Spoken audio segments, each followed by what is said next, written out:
Al-hikmatu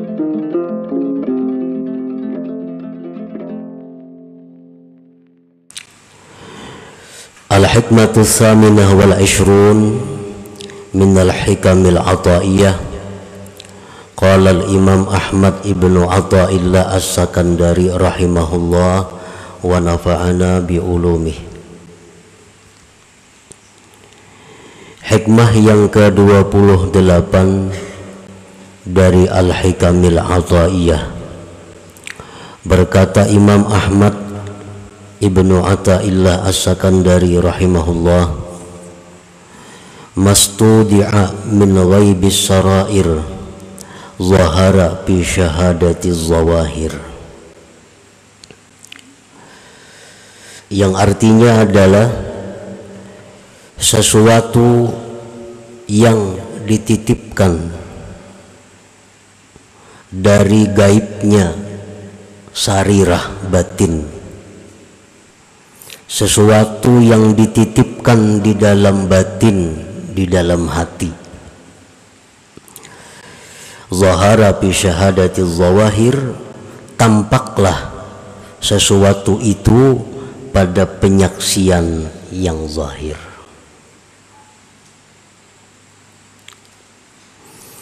Para muhibbin rahimakumullah, idza stauda'a Allahul ma'rifata fil qulub la budda ay yadhhara atharuha 'alal jawarih fa af'alul jawarih tabi'atun li ahwalil qulub.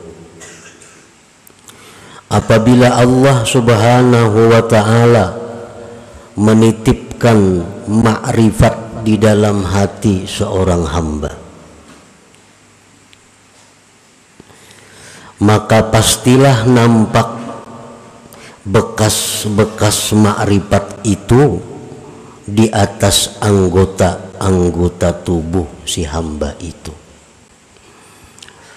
Apabila Allah memberikan cahaya ma'rifah ke dalam hati kita, maka bekas atau alamat tanda ma'rifat yang ada di dalam hati itu nampak di seluruh zahir tubuh kita. Artinya mata, telinga, tangan, kaki, seluruh anggota tubuh nampaklah tanda-tanda orang yang di dalam hatinya itu diberikan Allah ma'rifat tadi. Maka bermula anggota-anggota, perbuatan anggota-anggota mengikuti bagi keadaan hati. Perilaku seseorang artinya mengikuti keadaan hatinya. Nah, apabila hati seseorang itu ma'rifat billah, maka anggotanya pun mencerminkan sikap orang yang ma'rifat billah. Apabila di dalam hatinya itu ada al-jahlu billah, jahil dengan Allah, maka gerak-geriknya, tingkah laku tutur katanya pun tidak jauh daripada orang yang jahil dengan Allah. Famanidda'al ma'rifata walam tazhar atharuha 'alal jawarih fahuwa kadzibun fi da'waha. Maka barang siapa yang mengaku ma'rifat atau merasa ma'rifat tetapi tidak nampak tanda-tandanya, bekas-bekasnya di anggota-anggota tubuhnya, maka berarti dia itu dusta dalam pengakuannya. Mengaku itu baik artinya aku ma'rifat, mengaku, atau merasa rasa ma'rifat. Tetapi pada zahirnya, tingkah lakunya tidak didapat bekas-bekas ma'rifat, maka berarti dia tidak benar dalam pengakuannya atau perasaannya itu. Qala Allah Ta'ala, Allah berfirman, ta'rifuhum bisimahum, kamu kenal kepada mereka itu dengan tanda-tanda yang ada pada mereka. Orang yang di dalam hatinya jahil dengan Allah, tampak kelihatan di seluruh anggota tubuhnya. Begitu pula orang yang ma'rifat dengan Allah, tampak tandanya di dalam zahir anggota tubuhnya. Imam Ahmad Ibnu Athaillah menulis hikmah ini adalah untuk memberitahu kepada kita bagaimana kita memilih kawan, memilih guru, memilih orang-orang yang kita akan kerjasama dengannya. Apakah orang yang itu termasuk orang yang jahil dengan Allah atau orang yang ma'rifat dengan Allah. Nah, jadi Sidin ulahkan ini alamatnya, tandanya bahwa bagaimana hati orang yang ma'rifat dengan Allah itu, bagaimana hati orang yang jahil dengan Allah. Famin atharil ma'rifatil lati yustadallu biha, setengah daripada bekas ma'rifat, tanda, artinya tanda ma'rifat yang bisa dijadikan dalil dengan ma'rifat itu kepada seseorang, isarul akhirah ala dunia,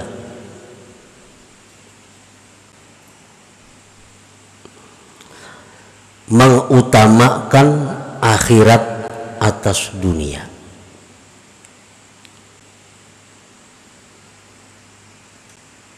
Artinya bukan membuang dunia, bukan kada menghiraukan dunia, tetapi orang yang ma'rifat itu mau bisa berurusan dunia, tetapinya mereka itu tetap mengutamakan akhirat. Para wali banyak yang berdagang, para wali banyak yang bertani. Kita baca sejarah-sejarah para wali dahulu tuh. Para wali ada yang jadi pegawai, tetapi mereka tetap mengutamakan akhirat daripada dunia. Nah, itu salah satu tanda.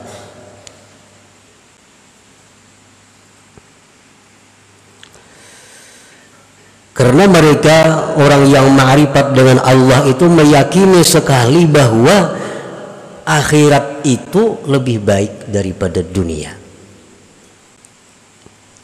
Nah, baiknya akhirat dari dunia itu bukan berarti harus kita tinggalkan dunia, bukan. Tetapi baiknya akhirat dari dunia itu agar kita utamakan akhirat daripada dunia.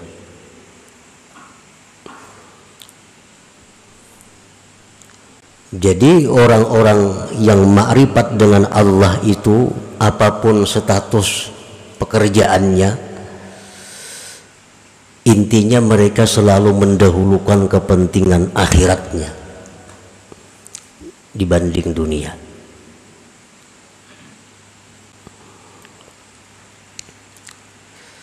Yang kedua, wal musara'atu ila ittiba'i amrillah subhanahu, mereka itu segera mengikuti perintah Allah,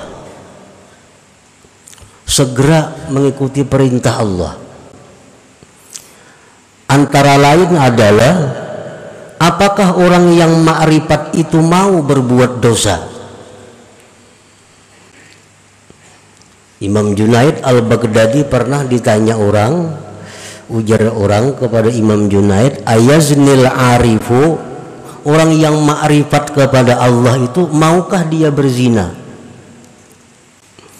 Imam Junaid Baghdadi menjawab, wa kana amrullah qadaran maqdura, kalau itu memang takdir Allah demikian, bisa saja terjadi. Nah, artinya orang yang arif itu bukan nabi, orang yang arif itu bukan maksum dari dosa. Mereka mau berbuat dosa, tetapi begitu mereka berbuat dosa, mereka cepat, musara'ah, cepat kembali kepada Allah. Itu bedanya antara orang yang arif dengan tidak arif. Begitu mereka berbuat dosa, mereka musara'ah, mereka segera kembali kepada Allah, segera tobat kepada Allah. Makanya orang-orang arif itu disebut mahfuz, Nah, mahfuz itu bukan terpelihara dari dosa, tetapi terpelihara dari israr, mengekali dosa. Kalau mengekali dosa kada mau orang arif itu. Tapi kalau berbuat dosa mau. Begitu mereka berbuat dosa, mereka segera kembali ke jalan Allah. Wal firaru minasyawagilil mulhiyati 'anillahi ta'ala, dan lagi tanda orang yang di hatinya itu ada ma'rifat dengan Allah, dia itu berlari menjauhkan diri dari kesibukan-kesibukan yang melalaikan dia daripada Allah. Kesibukan-kesibukan, pekerjaan-pekerjaan yang membuat mereka itu lalai. Nah, itu mereka lari. Artinya pekerjaan yang selama ini sudah bagus nih, wirid-wirid aktif kita baca, menuntut ilmu aktif kita baca, terlaksanakan.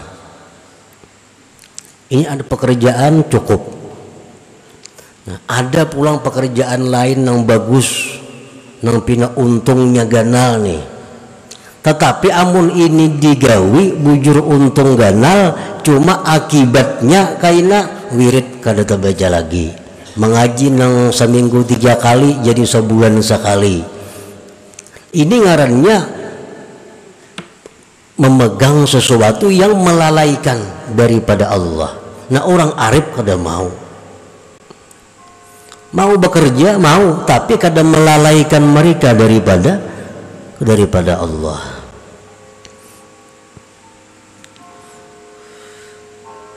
Allah berfirman, ya ayyuhalladzina amanu la tulhikum amwalukum wala auladukum an dzikrillah wa may yaf'al dzalik fa ulaika humul khasirun.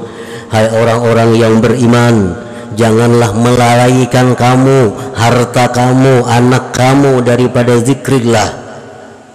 Siapa melakukan demikian maka dia orang yang rugi, ujar Tuhan. Allah kada melarang kita berharta sebanyak-banyaknya, kada melarang. Nabi Sulaiman paling kaya. Allah kada marah kepada Nabi Sulaiman.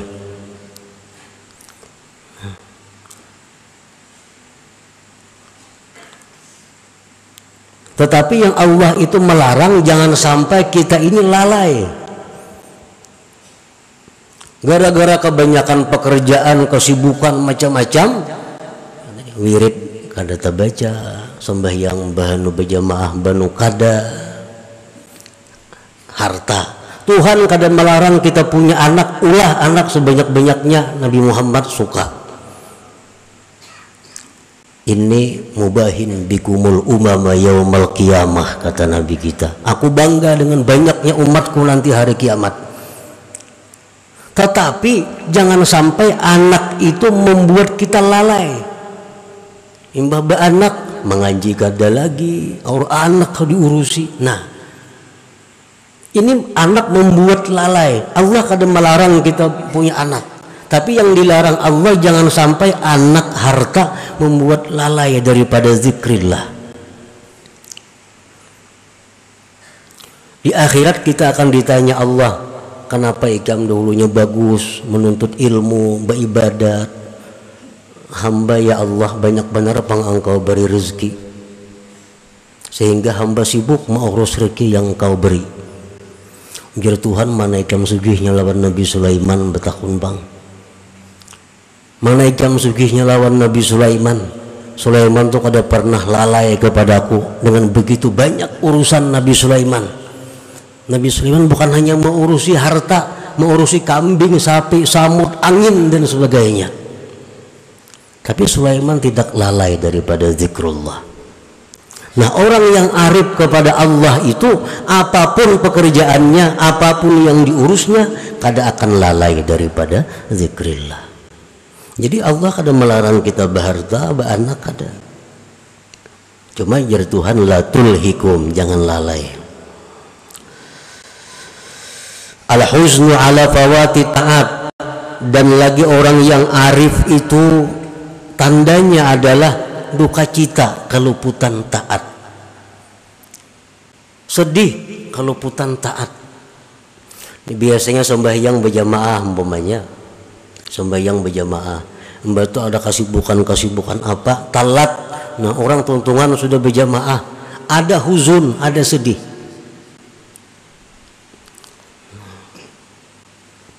Ingat di zaman Rasulullah Sallallahu Alaihi Wasallam, para sahabat Nabi yang sembahyang di kebun. Begitu sembahyang di kebun, asik memandang kebun, kada ingat lagi berapa rakaat sembahyang di kebun. Karena sembahyang itu di rumah, sebagian banyak liliatan. Ini sembahyang di kebun, lalu banyak liliatan. Bagusnya kebun ini, bagusnya kebun itu. Akhirnya kada ingat lagi berapa rakaat sembahyang nih. Nah, selesai sembahyang, sedihnya bukan main sahabat Nabi ini. Dan sampai-sampai kebun yang sekian luas dihibahkan untuk sabilillah. Karena gara-gara kebun ini aku lalai terhadap Allah. Nah, jadi orang yang arif dengan Allah mau saja keluputan taat. Tetapi orang arif itu kalau keluputan taat mereka sedih. Itu bedanya. Bukan orang arif itu selalu aktif taatnya, kada. Mereka mau luput. Tetapi setiap luput mereka sedih. Mereka sedih.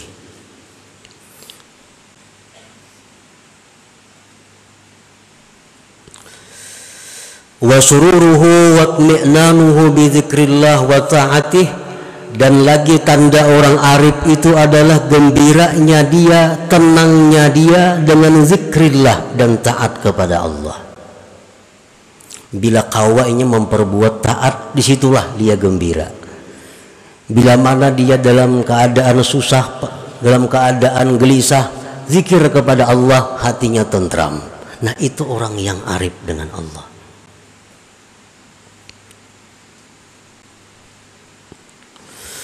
Warahmatu wasyafaqatu li khalqillah, dan lagi tanda orang yang arif itu kasih sayang bagi makhluk Allah.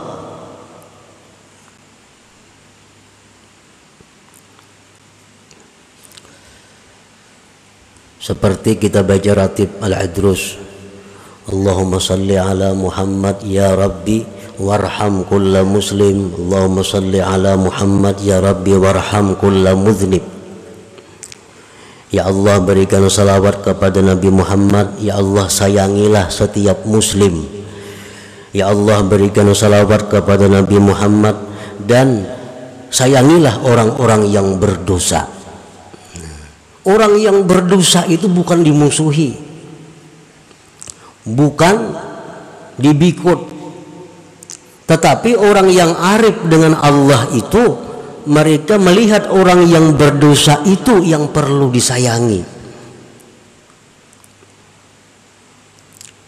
Nah, kalau mereka menegur kemunkaran, mereka menegur dengan cara syafaqah warahmah itu, bukan dengan cara kekerasan, berhancuran kadada.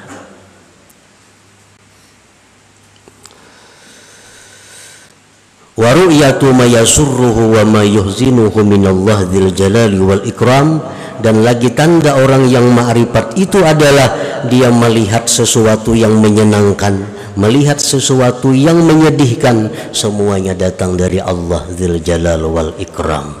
Nah itu antara lain asar, tanda makrifat yang kelihatan di anggota kalau orang hatinya diberi Allah makrifat billah itu.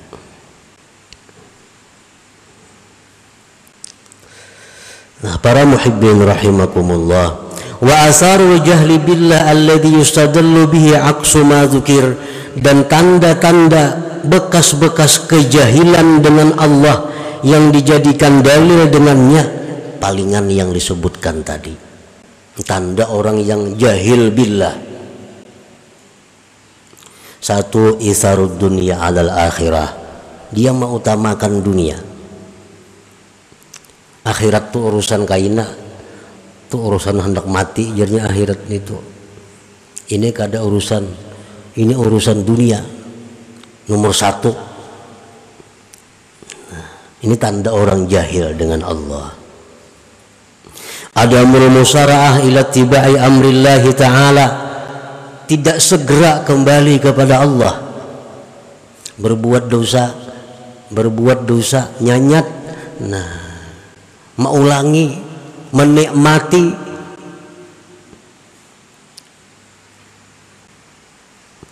Adamul firar minasyawagilil mulhiyah anillah, orang yang jahil dengan Allah itu tidak lari daripada kesibukan yang membuat lalai daripada Allah. Gawian nang ada niki sudah sibuk, sudah kada kau berzikir lagi, gawian ada ditambah lagi gawian, ditambah lagi pulang pekerjaan, nang ada aja sudah kada ka urusan. Nah ini orang yang jahil dengan Allah. Adamul husni ala ta'at, tidak ada sedih keluputan taat. Ketinggalan pelajaran ada papainya, ketinggalan sembahyang berjamaah kada ada sedih, sembahyang tak keluar waktunya kada ada sedihnya. Nah, sururuhu wa tmi'nanuhu bi ghairillah, kesenangan dia, kegembiraan dia bukan dengan Allah, bukan dengan Allah, dengan manusia, dengan harta, dengan kedudukan, dengan pangkat, kesenangan. Wa adamul mubalat bi khalqillah, dan dia tidak peduli makhluk Allah, ada peduli terhadap makhluk Allah. Wa ru'yatul asbab, dan dia selalu melihat sebab, lupa kepada musabbibil asbab. Nah ini orang yang jahil dengan Allah, dan jahil dengan Allah ini bukan perkara mudah, bukan perkara inting. Kebanyakan orang yang mati tidak membawa iman itu akibat jahlu billah ini, akibat al-jahlu billah ini yang banyak mencelakakan manusia di waktu sakaratul maut.